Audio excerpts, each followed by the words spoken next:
विद्यार्थी मित्रांनो, नमस्कार. आपण पंडिती काव्याच्या अनुषंगाने चर्चा करत होतो. या अगोदर आपण पंडित कवीमध्ये मुक्तेश्वर वामन पंडित यांच्या काव्यरचनेचा काय केला विचार केला. मुक्तेश्वर वामन पंडित आणि त्यानंतर श्रीधर यांचं जे वाङ्मय, त्या वाङ्मयाचा आपण काय केला आढावा घेतला. आणि त्यांनी मराठी कवितेमध्ये टाकलेली जी भर आहे त्या अनुषंगाने आपण विचार केला. हा अभ्यास करत असताना आपण असं पाहिलं की कलाकवी मुक्तेश्वर यांना कलाकवी का म्हटलं जातं. मुक्तेश्वरी महाभारताचं असलेलं महत्त्व, आदी, सभा, वन, विराट व सौप्तिक या 5 पर्वाच्या माध्यमातून त्यानं जे लेखन केलं आणि त्या लेखनामध्ये त्यांनी केलेले बदल, धार्मिक कथेकडून मानवी भावभावनांचं त्यांनी केलेलं चित्रण आणि त्यांची लेखनशैली, यामुळे त्यांना कलाकवी असं म्हटलं जातं. याचा विचार आपण मुक्तेश्वर यांची कविता अभ्यासत असताना केला. त्यानंतर आपण वामन पंडित यांच्या काव्याचा विचार केला. श्लोक वामनाचा असं म्हटलं जातं. वामनाने केलेलं जे लेखन, त्याच्यामध्ये मग त्यांचे पौराणिक ग्रंथ असतील, त्यांचा निगमसार सारखा ग्रंथ असेल किंवा मग त्यांची आख्यान काव्य असतील, या सर्व काव्यरचनेचा आपण काय केला अभ्यास केला. आणि त्यानंतर आपण पंडित कवी श्रीधर, सर्व पंडित कवितेमध्ये कवी श्रीधर यांनी अतिशय सुलभ अशी रचना केलेली आणि त्यामुळं आपली कविता सुबोध आणि रसाळ भाषेमध्ये लेखन करून सर्वसामान्य माणसापर्यंत पोहोचणारा तो एकमेव पंडित कवी. या 3 पंडित कवीच्या कवितेचा अभ्यास केल्यानंतर आपल्याला शेवटचे जे पंडित कवीत मोरोपंत यांच्या काव्यरचनेचा काय करायचा विचार करायचा. पंडिती कवितेमध्ये यावर्षी आपल्याला अभ्यास करत असताना फक्त 4 पंडित कवी ठेवलेले आहेत. मुक्तेश्वर, वामन पंडित, कवी श्रीधर आणि मोरोपंत. मोरोपंत हे काळाच्या दृष्टिकोनातून शेवटचे पंडित कवीत कारण मोरोपंतांच्या नंतर आपल्याला असं दिसतं की मराठी कवितेमध्ये तंत साहित्याचा प्रभाव येताना दिसतो. शाहिरी काव्याचा प्रारंभ होतो आणि त्यामुळं मग काळाच्या दृष्टीने शेवटचे असणारे पण सर्वश्रेष्ठ पंडित कवी म्हणून मोरोपंत यांचा काय केला जातो उल्लेख केला जातो.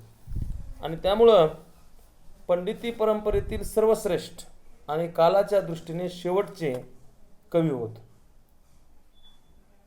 मोरोपंत यांची अनुषंगाने आपण विचार करत असताना आपल्या असं लक्षात येतं की पंडिती परंपरेतील ते शेवटचे पंडित कवीत आणि अभ्यासकाने सर्वश्रेष्ठ पंडित कवी म्हणून अशी त्यांची देखील काय केली गणना केलेली. त्यांच्या अनुषंगाने चर्चा करत असताना अभ्यासकांनी काही मतं नोंदवलेली देखील की नामदेवादिकांत आढळून येणारी परमेश्वराच्या कृपेविषयी तळमळ. मोरोपंताकडे काय होतं तर नामदेव जे होते, संत नामदेव, त्यांच्या कवितेमध्ये आपल्याला जे आढळून यायचं परमेश्वराच्या कृपेविषयीची तळमळ, तशी तळमळ मोरोपंतांच्या काव्यामध्ये दिसते याशिवाय नाथांच्या ठिकाणी दिसणारे गृहस्थाश्रमातील कर्तव्यपूर्तीचे समाधान. तर संत एकनाथांनी संसार करत असताना आपल्या संसारात त्यांनी काय केले समाधान मानलेलं आहे. त्याच्यामध्ये कर्तव्यपूर्ती या ठिकाणी दिसून येते किंवा वामनादिकांचे पांडित्य, निरंजन महादेवादिकांचे रचना चातुर्य, दासोपंतादिकांची प्रचंड लेखन शक्ती किंवा यापूर्वीच्या कोणत्याही अनुवादकापेक्षा विशेष असा अपूर्व प्रामाणिकपणा. त्यांच्या कवितेचं काय वैशिष्ट्य अपूर्व प्रामाणिकपणा आहे. भगवचरित्र गायनाची महेपतीसारखी अमर्याद गोडी आहे. अशी अनेकविध वैशिष्ट्ये पंतांच्या ठिकाणी एकत्रित झालेली आढळतात. मोरोपंत यांच्या काव्याचा अभ्यास करत असताना प्रस्तावनेमध्ये आपण असं पाहतो की मोरोपंत हे पंडिती काव्यातील शेवटचे पंडित कवी आहेत आणि सर्वश्रेष्ठ पंडित कवी म्हणून त्यांचा काय केला जातो गौरव केला जातो. त्यांचं काय वैशिष्ट्य तर नामदेवादिकांच्या लेखनामध्ये जी परमेश्वराच्या कृपेविषयीची तळमळ आहे, ती तळमळ आपल्याला मोरोपंतांच्या लेखनामध्ये दिसते किंवा जे संत एकनाथ आहेत, संत एकनाथांच्या गृहस्थाश्रमातील कर्तव्यपूर्तीचे समाधान आपल्याला मोरोपंताच्या ठाई दिसते किंवा वामनासारखे पांडित्य त्यांच्या लेखनामध्ये आपल्याला दिसतं. याशिवाय दासोपंतासारखं त्यांनी प्रचंड लेखन केले बा मोरोपंतांनी, किंवा यापूर्वीच्या कोणत्याही अनुवादकापेक्षा त्यांच्या लेखणीमध्ये आपल्याला अपूर्व असा प्रामाणिकपणा दिसतो. याशिवाय त्यांच्या लेखनामध्ये महिपतीसारखी अमर्याद गोडी आहे असे अभ्यासकांनी म्हटलेले पहा. आणि त्यामुळं मराठी राज्याच्या विस्तार वाढत होता. मोरोपंताच्या काळामध्ये रणधुमाळी चालू होती पहा, लक्षात घ्या. मराठ्यांच्या कर्तबगारीची क्षेत्रे या काळामध्ये रुंदावलेली. दिल्लीच्या गादीवर कुणाला बसवायचे मराठे ठरवत होते. असं असताना देखील राजकीय आणि सामाजिक जीवनाचे थोडेसे देखील किंवा पुसटसे देखील पडसाद आपल्याला मोरोपंताच्या काव्यामध्ये आढळत नाहीत, लक्षात घ्या. आणि त्यामुळे त्यांची कविता ही या गोष्टीपासून आपल्याला दूर दिसते पहा, लक्षात घ्या. आणि त्यामुळं त्यांचं जे लेखन आहे, त्यांच्या लेखनामध्ये आलेली जी आपल्याला धार्मिक अंगानेच काय होते पहा चर्चा येताना दिसते पहा. आणि त्यामुळं त्या काळातले राजकीय सामाजिक जीवनाचे पडसाद यापासून मात्र मोरोपंताचं काव्य मात्र आपल्याला दूर कुठंतरी दिसतं पहा. मोरोपंताचं चरित्र पाहत असताना आपल्या असं लक्षात येतं पहा की इसवी सन 1729 मध्ये काय झालेलं आहे पहा, त्यांचा जन्म झालेला आहे. 1729 पहा पन्हाळगडावर त्यांचा काय झाला आहे पहा, जन्म झालेला आहे. त्यांचं बालपण पण देखील त्याच ठिकाणी गेलेलं आहे. आणि वयाच्या 24 वर्षापर्यंत त्यांनी पन्हाळ्यास केशवशास्त्री व गणेशशास्त्री प्यादे यांच्याकडे त्यांनी काय केले पहा, अध्ययन केलेले. याशिवाय पंतांचे जे गुरु आहेत त्यांच्या गुरुच्या अनुषंगाने त्यांनी उल्लेख केलेला. त्यांनी त्यांचे 4 गुरु सांगितलेले पहा. त्याच्यामध्ये श्रीराम, श्रीमत केशव, गणेश आणि हरी चौघे असं त्यांनी उल्लेख केला आहे. तर हे 4 गुरु कोणते पहा, तर त्यांचे वडील स्वतः रामजी पंत किंवा पंतांचे मौजी बंधन करणारे हरिभटजी वरेकर, केशवशास्त्री व गणेशशास्त्री त्यांचे 4 गुरु आहेत पहा. अध्ययनानंतर ते पुन्हा पंत बारामतीस आले पहा. आणि बाबूजी नाईक यांच्याकडे ते पुराणिक म्हणून काम करू लागले पहा. ते पुराण सांगायचे. पुराण सांगितलेल्या उरलेल्या वेळात त्यांनी काय केले पहा, काव्यलेखन केलेलं आपल्याला दिसून येतं पहा मोरोपंतांना. आता मोरोपंतांना काव्यलेखन करणं हा त्यांचा काय आवडीचा छंद आहे. आणि त्यामुळे आपल्याला असं दिसतं पहा की इसवी सन 1752 पासून तर आयुष्याच्या शेवटपर्यंत 1793 पर्यंत जवळजवळ 41 वर्ष त्यांनी काय केले पहा, सातत्यानं लेखन केले पहा. आणि उदंड स्वरूपाचं काय केलं पहा, त्यांनी रचना केलेली आपल्याला दिसून येते पहा. आणि हनुमंताच्या जन्मोत्सवाच्या वेळीच म्हणजे इसवी सन 1716 मध्ये त्यांचं काय झालेलं पहा, निधन झालेलं. ते स्वतः श्रीराम भक्त देखील होते पहा. मोरोपंताचं चरित्र पाहत असताना आपण असं पाहिलं पहा की मोरोपंत यांचा जन्म पन्हाळ्यावर झालेला पहा इसवी सन 1729 मध्ये. त्या ठिकाणी त्यांचं बालपण गेलेलं आहे. वयाच्या 24व्या वर्षीपर्यंत ते पन्हाळा या ठिकाणी होते पहा. त्यांनी केशवशास्त्री व गणेशशास्त्री प्यादे यांच्याकडे त्यांनी काय केले पहा, वयाच्या 24व्या वर्षापर्यंत अध्ययन केले. त्यांचे 4 गुरु होते. त्यांचे वडील रामजी पंत, हरिभटजी वरेकर, केशवशास्त्री आणि गणेशशास्त्री पहा. नंतर ते बारामतीस पुराणिक म्हणून बाबूजी नाईक यांच्याकडे गेले पहा. आणि त्या ठिकाणी ते आयुष्याच्या शेवटपर्यंत राहिले पहा. पुराण सांगितल्यानंतर उरलेल्या वेळामध्ये त्यांनी काय केलं पहा, काव्यलेखन केलेलं आपल्याला दिसून येतं पहा. आणि मग हे काव्यलेखन करत असताना त्यांनी फार मोठ्या प्रमाणामध्ये लेखन केले पहा, लक्षात घ्या.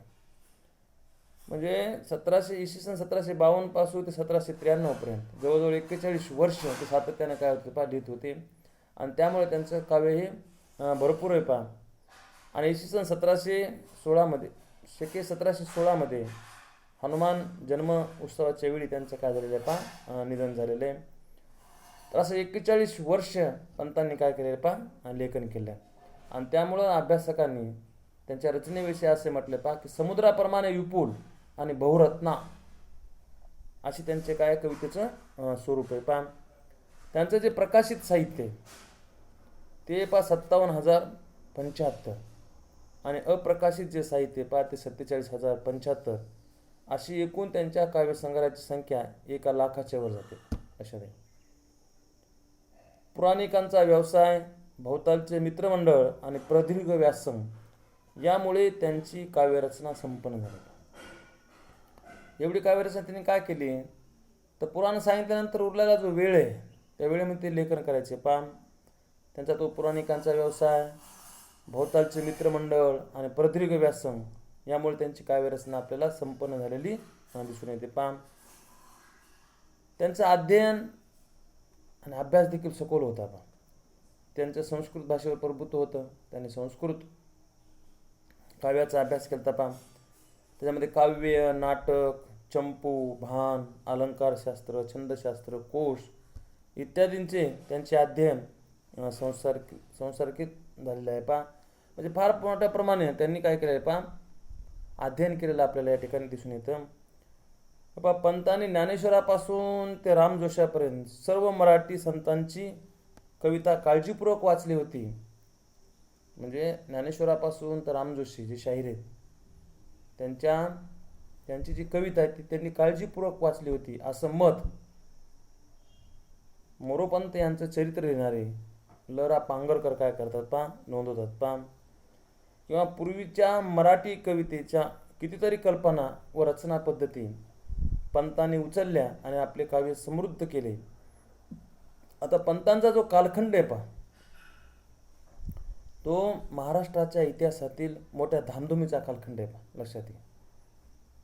शिवशाही संपलेली, पेशव्यांच्या हातामध्ये काय आलेली सत्ता आलेली, मराठ्यांना असा मोठा शत्रू या काळामध्ये उरलेला नाही. मराठ्यांची उत्तरेकडे घोडदौड सुरू आहे. विशेष म्हणजे पानिपतची तिसरी लढाई देखील याच काळामध्ये झालेली आणि त्यामध्ये मराठ्यांचा काय झालेला पराभव झालेला आहे, पानिपत झालेले आहे. फार मोठ्या प्रमाणामध्ये मराठी सत्तेला बसलेला तो काय हादरा आहे. पण या कोणत्याही गोष्टीचा आपल्याला मोरोपंताच्या लेखनावर प्रभाव पडलेला दिसून येत नाही. त्यांची जी वृत्ती आहे तरावाया गावी आणि त्यामुळं ते सातत्याने लेखन करत राहिले. पुन्हा पुन्हा जन्मणे, पुन्हा पुन्हा मरणे या चक्रातून मुक्त होण्यासाठी त्यांनी सारखं आपल्याला लेखन केलेलं दिसतं, स्मरण केलेलं दिसतं त्यांची जी भक्ती. आणि त्यामुळं राजकीय जीवनाचे पडसाद त्यांच्या साहित्यामध्ये येताना आपल्याला दिसत नाहीत आणि त्यामुळे त्यांचं जे साहित्य ते या गोष्टीपासून दूर राहताना दिसतं.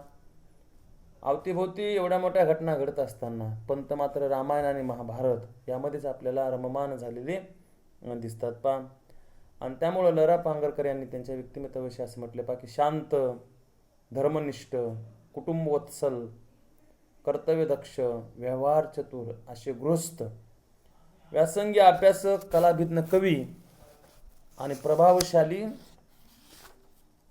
पुराणिक, खरेखुरे भगवत भक्त असे त्यांच्या व्यक्तिमत्वाचे अनेक पैलू आहेत. त्यांच्या व्यक्तिमत्वाचे पैलू कोणते पाहत? शांत व्यक्तिमत्व आहे, धर्मनिष्ठ आहे, कर्तव्यदक्ष आहे, व्यवहारामध्ये चातुर्य असणारे, पुराणिक आणि खरेखुरे भगवत भक्त असे त्यांच्या व्यक्तिमत्वाचे अनेक पैलू आहेत. आणि त्यामुळं पंतांची जी कविता आहे त्या कवितेमध्ये पंतांचं गांभीर्य, नेमस्तपणा, अभिजातता आणि नेटकेपणा हे सगळे गुण येताना आपल्याला दिसतात. म्हणजे मोरोपंताचं चरित्र पाहत असताना आपण असं पाहिलं की त्यांचा जन्म पन्हाळ्यावर झाला. लक्षात घ्या. इसवी सन 1716 वयाच्या 24व्या वर्षापर्यंत ते त्याच ठिकाणी राहिलेले. लक्षात घ्या. त्यांनी त्याच ठिकाणी काय केलेलं अध्ययन केलेले. त्यांनी त्यांच्या गुरुविषयी माहिती दिली. नंतर ते बारामतीस आलेले आणि मग बारामतीस पुराणिक म्हणून ते राहिलेले. पुराण सांगितल्यानंतर बाबूजी नाईक यांच्या इथे ते पुराण सांगायचे. पुराण सांगितल्यानंतर उरलेला जो वेळ आहे त्या वेळामध्ये त्यांनी काव्यलेखन केलेले. जवळजवळ 41 वर्ष त्यांनी काय केले काव्यलेखन केलेले दिसून येतं आपल्याला. त्यांचं प्रकाशित आणि अप्रकाशित काव्यसंग्रहाची संख्या किती लाखाच्या वर आहे. लक्षात घ्या. आणि मग त्यांचा जो कालखंड आहे त्यांच्या कालखंडामध्ये महाराष्ट्राच्या इतिहासामध्ये फार मोठी रणधुमाळी आहे. लक्षात घ्या. फार मोठ्या घटना घडतात, परंतु या घटनांचे पडसाद त्यांच्या साहित्यामध्ये येताना आपल्याला दिसत नाही. यापासून त्यांचं साहित्य काय होतं आपल्याला दूर दिसतं. मग त्यामुळे एक अतिशय शांत, संयमी, कर्तव्यदक्ष, धर्मनिष्ठ, पुराणिक, खरेखुरे भगवत भक्त अशी त्यांच्या व्यक्तिमत्वाचे अनेक पैलू आपल्याला त्यांच्या लेखनामध्ये येताना दिसतात. आता मोरोपंतांचं काव्यलेखनाचं काही प्रयोजन आहे पहा, लक्षात घ्या. जसं आपण संतांचं पाहिलं की संतांनी बुडती हे जन न देखवे डोळा म्हणून येतो कळवळा, किंवा जसं संत तुकारामाने म्हटलं पहा की नामदेवे केले स्वप्ना माझी जागे सवे पांडुरंगे येऊन या, सांगितले काम करावे कवितो वावू गे निमित्त बोलू नये. तर बुडती हे जन न देखवे डोळा, अवतीभोवती असणारे जे सामान्य जन आहेत ते वेगवेगळ्या गोष्टीच्या अधीन गेल्यामुळं ते बुडत आहेत, लक्षात घ्या. आणि त्यांना जागा करण्याचं काम त्यांच्या लेखणीने केलं पहा, लक्षात घ्या. तसं मोरोपंतांचं देखील काव्य लेखनाचं काही प्रयोजन आहे पहा. त्यांच्या कवितेचा विचार करण्यापूर्वी आपल्याला त्यांच्या काव्याचं प्रयोजन पाहणं महत्त्वाचं ठरतं पहा. आणि त्यामुळं पंतांची काव्यविषयक दृष्टी आपण ज्यावेळेस समजावून घेतो त्यावेळेस आपल्याला असं लक्षात येतं पहा की वैयक्तिक समाधानासाठी भगवत चरित्र गायन हा पंताच्या काव्यलेखनाचा हेतू होता. तो स्वतःचा उद्धार करणं, नाही स्वतःच्या समाधानासाठी भगवंताचं स्मरण करणं हा त्यांच्या लेखनाचा काय पहा हेतू आहे. आणि त्यामुळे ते सारखं लेखन करत गेले पहा. त्याने असं म्हटले पहा, हरी ज्याचा कैवारी त्या पांडुसुताशी वंदितो व्हावे. काय म्हटलं त्यांनी की हरी ज्याचा कैवारी त्या पांडुसुताशी वंदितो व्हावे, वाटे चरित्र त्यांचे काही आपण तरावया गावे. त्यांचे चरित्र कशामुळे गायचे पहा आपण, तर आपला उद्धार करण्यासाठी, आपला उद्धार करण्यासाठी. आणि त्यामुळं त्यांचं चरित्र, हरीच्या कथा, त्यांचं नामस्मरण, भगव चरित्र त्यांनी गायन केलेलं आपल्याला दिसून येतं पहा. असे आपल्या काव्यलेखनाचे प्रयोजन त्यांनी स्पष्ट केले आहे. त्यांच्या काव्यलेखनावर पुराणिकाच्या भूमिकेचा बराच प्रभाव असल्याने ती सामान्य जनासाठी सद्भाव पोषक अशी बनली, असे केना वाटवे म्हणतात.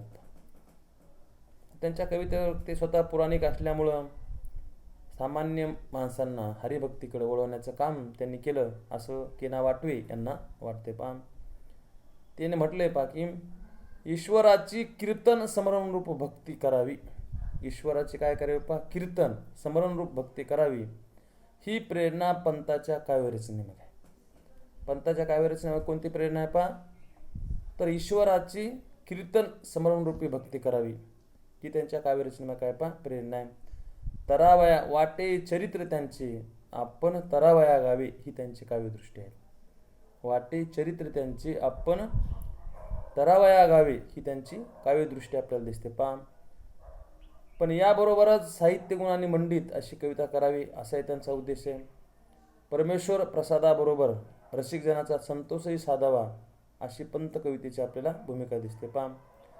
आणि त्यामुळं त्यांचं हे जे लेखन आहे त्याविषयी, त्यांच्या लेखनाच्या प्रयोजनाविषयी राशी जोग याने असं म्हटले पहा, रसिक कवी परमसज्जन भगवत भक्त संप्रसन्न होतील असा पंताचा दृढ विश्वास आहे. अशा रीतीने काव्यरचनेकडे त्यांनी भक्तीचे साधन म्हणून पाहिले. पण भक्ती हे साध्य आणि काव्य हे तिचे केवळ साधन झाल्यावरही साध्याच्या नादात साधनाकडे दुर्लक्ष करावे असे मात्र त्यांना वाटत नव्हते. हा इतरांमध्ये आणि त्यांच्यामध्ये फरक आहे. तर भगवत भक्त प्रसन्न होतील, रसिक कवी प्रसन्न होतील या हेतून त्यांनी काय केले पहा, लेखन केले पहा. त्यामुळे भक्ती हे त्यांचं साध्य आहे पहा, आणि साधना साध्य आहे पहा, आणि काव्य हे तिचे केवळ साधन आहे. या अनुषंगाने त्यांनी काय केलेलं पहा, लेखन केलेलं आपल्या दिसून येतं पहा. म्हणजे काहीतरी तरावया गावी हे सगळ्यात महत्त्वाचं आहे पहा. त्यांनी एवढं लेखन काय केलं, स्वतःचा उद्धार करण्यासाठी, स्वतःच्या समाधानासाठी त्यांनी काय केलं पहा, लेखन केलेलं आपल्याला दिसून येतं. आणि त्यामुळे मग त्यांच्या लेखनामध्ये कुठेही सामाजिक राजकीय जीवनाचे पडसाद उमटताना आपल्याला दिसत नाही, कारण त्यांचा तो हेतूच नाही. लक्षात घ्या, त्यांचा हेतू कोणता आहे पहा, तर आपला आणि रसिकांचा काय व्हावा पहा, उद्धार व्हावा या हेतून त्यांनी काय केलेलं पहा, धार्मिक लेखन केलेलं आपल्याला दिसून येतं. आपण असं पाहिलं पहा की त्यांच्या कालखंडामध्ये महाराष्ट्रामध्ये फार मोठ्या प्रमाणात रणधुमाळी आहे. या ठिकाणी पेशव्यांच्या हातामध्ये सत्ता आहे पहा. दिल्लीच्या तख्तावर कुणाला बसवावे हे मराठी ठरवत आहेत. मराठ्यांना कोणी प्रभावी असा शत्रू उरलेला नाही. उत्तरेकडे त्यांची घोडदौड सुरू आहे. चौकोन विजयाच्या वार्ता कानावर येत आहेत. आणि मग अशा अवस्थेमध्ये शेवटी 1761ला पानिपतची तिसरी लढाई होते. यामध्ये मराठ्यांचा पराभव होतो. मराठी सत्तेचा ऱ्हास तिथून सुरू होतो हे आपल्याला माहिती आहे.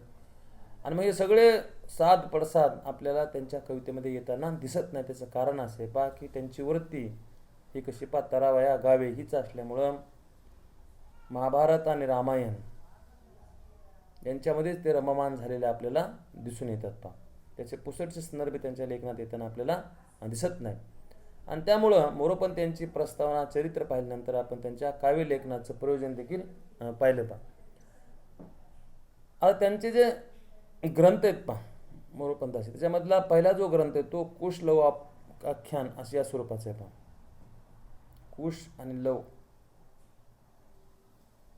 यांच्यावर त्यांनी काय केलं पहा आख्यान लिहिलेलं आहे. आता तुम्हाला माहिती पहा की प्रभू रामचंद्र यांची काय पहा मुलं आहेत. म्हणजे राम आणि रावण यांच्या लढाईमध्ये रावणाचा काय झालेला आहे पहा पराभव झालेला आहे.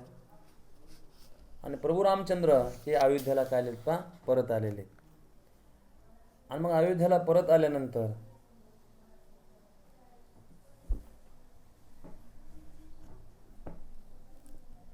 पुन्हा प्रभू रामचंद्र काय झाले पहा गादीवर बसलेले आहेत. आणि त्यावेळेस एक जणांना सीतामाईवर काय केलं पहा संशय व्यक्त केलेला आहे. आणि त्यानंतर आपल्याला असं दिसतं पहा की सीता पुन्हा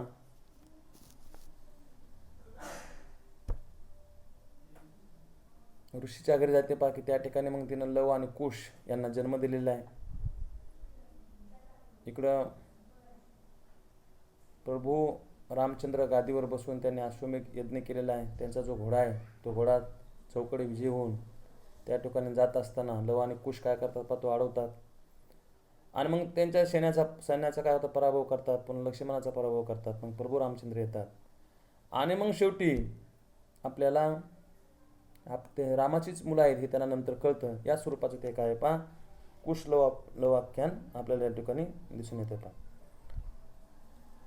आता तर आपल्याला असं दिसतं पहा की कुश आणि लव यांच्यावरचे एकमेव आख्यान आहे पहा मराठी साहित्यामध्ये. जसं आपल्याला हरिश्चंद्र आख्यान, गजेंद्र मोक्ष हे आपण आख्यान पाहिले,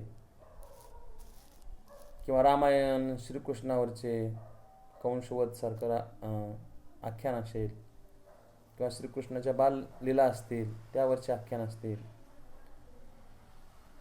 असे आख्यान अनेक पंडित कवींनी लिहिले. त्याच्यामध्ये मग मुक्तेश्वर असतील, मोरोपंत असतील, श्रीधर असतील किंवा वामन पंडित असतील. परंतु कुशलव यांच्यावर मात्र दुसरं कुणी आख्यान लिहिलेलं नाही. फक्त यांनी कुशलवर आख्यान लिहिलेलं आपल्याला दिसून येतं पहा.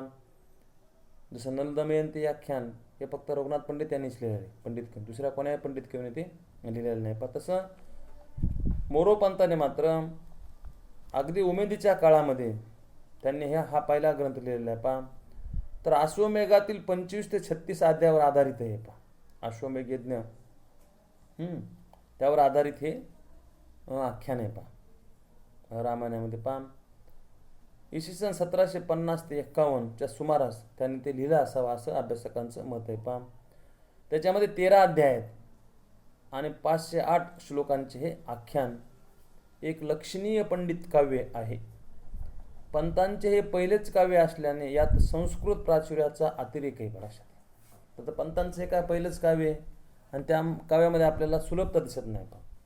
तर संस्कृत प्राचुर्यता दिसते पहा, त्याचा अतिरेक दिसतो. याशिवाय अलंकारिकता आणि प्रदीर्घ अशी सामासिक रचना आढळते पहा. त्यामुळे पंतांची भाषा सरणी बरीच क्लिष्ट बनली आहे. हा मोरोपंताचा पहिलाच ग्रंथ आहे पहा कुशलव आख्यान. इसवी सन 1750 ते 51च्या सुमारास त्यांनी हा ग्रंथ लिहिलेला आहे. आता हा जो ग्रंथ आहे तो रामायणामधला जे अश्वमेघ यज्ञ आहे त्याच्यामध्ये जे 25 ते 36 अध्याय आहेत त्याच्यावर तो आधारित हे आख्यान आहे. 508 श्लोकामध्ये त्यांनी हे आख्यान लिहिलेले आणि हे संस्कृत प्रचूर आहे लक्षात घ्या. याशिवाय त्याच्यामध्ये संस्कृत शब्दांचा अतिरेक आहे, अलंकारिकता आहे आणि प्रदीर्घ अशी सामासिक रचना त्या ठिकाणी आढळते. जोड शब्द आपल्याला आढळून येतात. त्यामुळे पंतांची भाषा शैली बरीच क्लिष्ट बनली आहे. त्यामुळे दुर्बोधता आहे, बोजडपणा आहे, त्याचं आकलन होत नाही.